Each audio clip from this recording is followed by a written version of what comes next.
Hi, everyone. Welcome to another current history quick take. Today, I'm going to be talking about Greenland.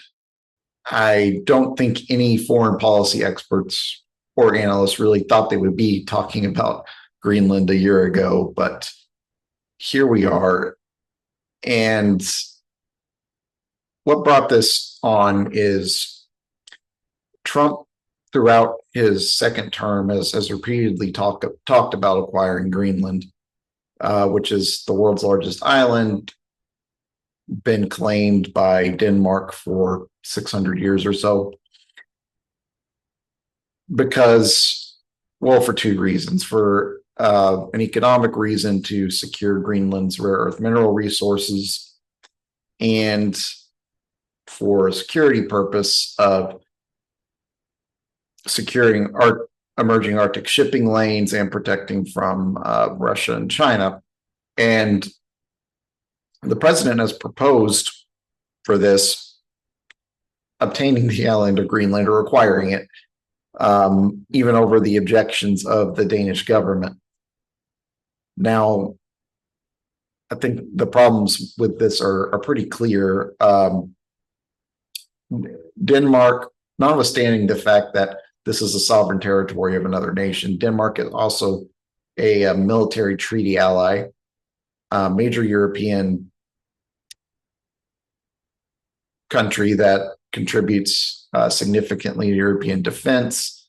They contributed soldiers to our invasions of Afghanistan.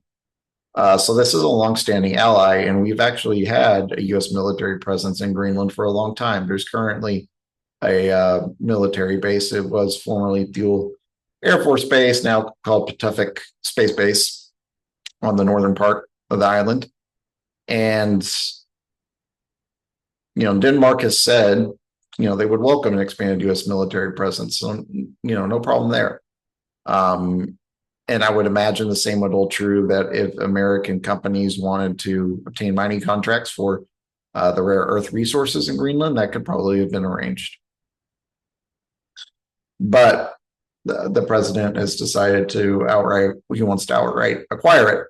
And he's made noise about it uncomfortably close to his decision to remove and kidnap and remove Nicolás Maduro from office in Venezuela.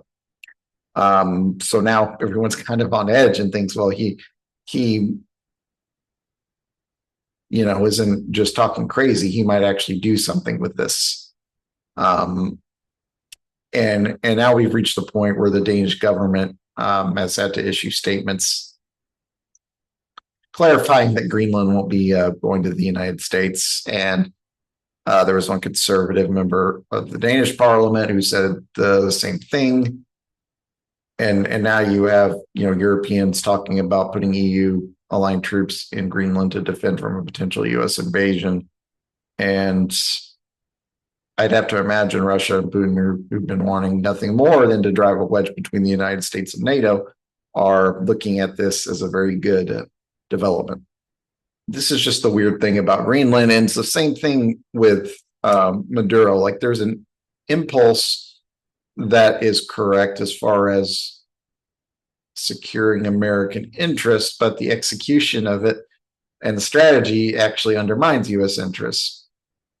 In the status quo, just to summarize here, the U.S. already has military access to Greenland, that technically owning it would not change.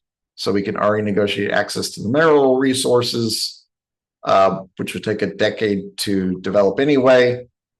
And we don't have to assume Denmark's subsidy of Greenland's budget to the tune of $700 million a year, which was what the recent proposal I saw by the Trump administration to give $10,000 to $100,000 to Greenlandic citizens was part to match that subsidy. And funnily enough, kind of on a hostile takeover model, but that's another issue. So if we actually physically take it over, raise the U.S. flag over nuke, we don't really gain anything over the access, military and economic access we would already have. But we just assume a budget liability. And then the downside is we completely undermine our security alliance with Europe, which would probably be a downgrade in the security status quo should we not have even seized Greenland at all. There are also other questions about, international law, national sovereignty, moral, ethical questions that I'm more trying to address policy efficacy here.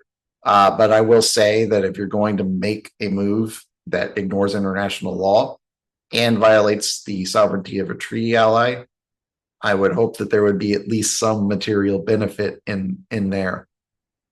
And it honestly, it seems like there's a material downside to doing this. So I understand the impulse and agree to an extent with putting more focus on Greenland, but I really hope wiser heads in the administration can prevail on the president that a military move here is not a good idea.